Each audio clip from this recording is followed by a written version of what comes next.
Hi everyone, welcome back to Parian Beauty. So I just thought I'd just do a video because I know people have asked for it before, and I also did film one prior to this. I couldn't rescue it, so I thought I'd just start all over again, show you the products that I actually use to spot cleanse them as well as deep clean them, and just do a little demo.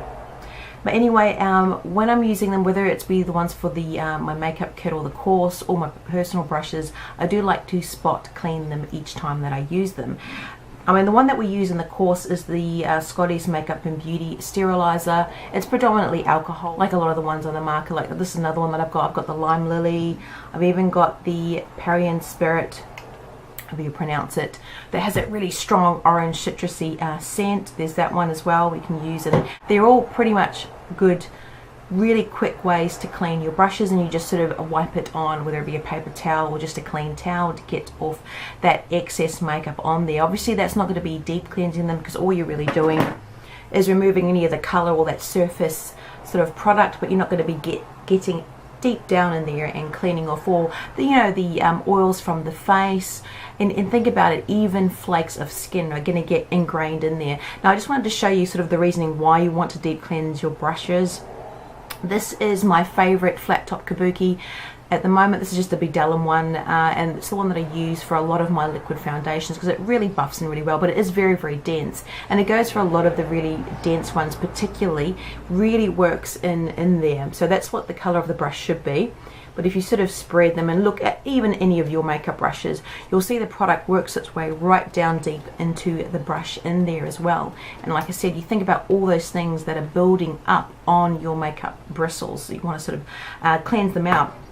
So when I'm doing deep cleaning, there's lots of arguments for and against whatever product. It's completely up to you. I have used baby shampoo in the past, just a gentle shampoo as well. I've used the e.l.f. Shampoo. It doesn't sort of really matter as long as you're really cleaning them properly and rinsing them well. Also using warm to hot water to sort of help that makeup break down is another good thing. One of the other things that I've been using sort of end of last year, beginning of this year, was this one. It's the Dr. Bronner's Magic Soap. It's a Castile soap, so it's like a liquid soap, sort of more along the natural lines as well. And I picked this up at David Jones, so just a little bottle, and it gives a really good lather and a really rinse, because you really want to lather up the brush as much as you can, and then rinse it out thoroughly to get all that product out and off the bristles. But what we actually are using as part of the makeup course, so what they suggested is this laundry soap, which is a new one on me. This is the Sard Wonder Soap. It's a multi-purpose, as it calls, stain remover. You can just get it in your, like where you get all the laundry detergent stuff in there, or the cleaning aisle. And that bar cost me less than $2. So that's what I'm going to be showing you in the demo. And it's also got eucalyptus as well, which is good for, bacterial sort of things. But I do also use this from time to time. This is just one of those big brush cleaning gloves that you've probably seen these online. I got this at IMATS last year from Makeup & Go. I think Sigma have or had one.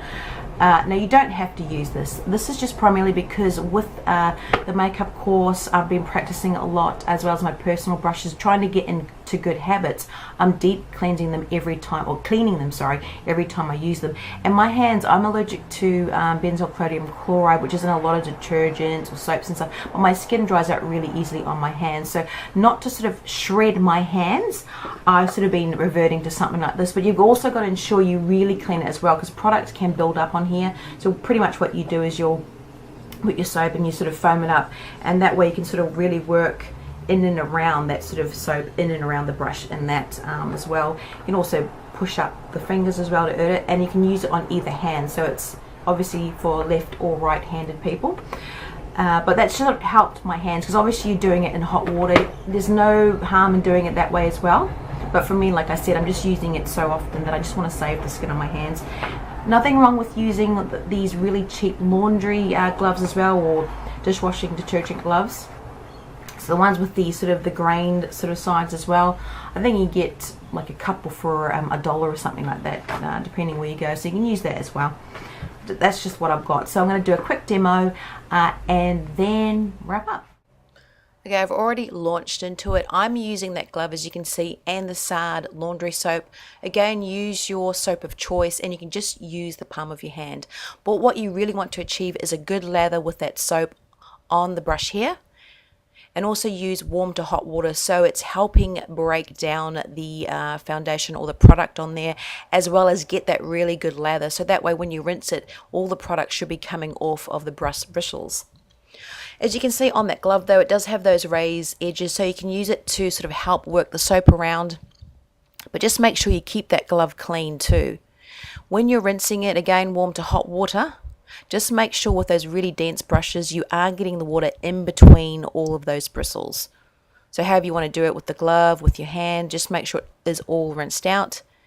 And then I just squeeze that excess water out. Just minding not to squeeze it sort of up into the ferrule where the glue is. But anyway, I'm going to use a towel to get that excess water out. So any sort of remaining excess, I could just gently squeeze it out. And I always try and do it keeping that those bristles in the direction that I want. So keeping that form or the shape, as you can see there. Now I'll also do a flick check, particularly with those very dense brushes. As you can see, I just sort of flick downwards just gently, making sure I get out that last remaining bit of excess water. I test it against my arm and it shouldn't even feel damp. That way it's ready to sit up wherever you want it to dry, and it should dry within 24 hours. You can also just double check, making sure that product's out before you store it to dry, and then reform it. Now here I'm just doing like a mini little demo. You can use your shampoo. I'm just using that Castile soap instead of that laundry soap, and I'm just using it glove free. But you really just want to make sure you get that good lather soap, like I said, in the palm of your hand, and just rinse, rinse, rinse. Honestly, if you are doing it regularly and that makeup isn't ingrained in there, it shouldn't be a chore to do it. You should be able to get into a rhythm and do it fairly quickly. I don't have a brush tree, so I just store it on an angle that rack is actually facing downwards, so obviously the water isn't seeping backwards into the brush ferrule. As you can see, all those bristles are nice and clean. I store it indirect sunlight, on a towel in a well ventilated area, so it's not humid. I also like to do a spot cleanse before I store them, because you don't know what's been falling on them while they've been sitting out. Anyway, thanks for watching. I hope this helped.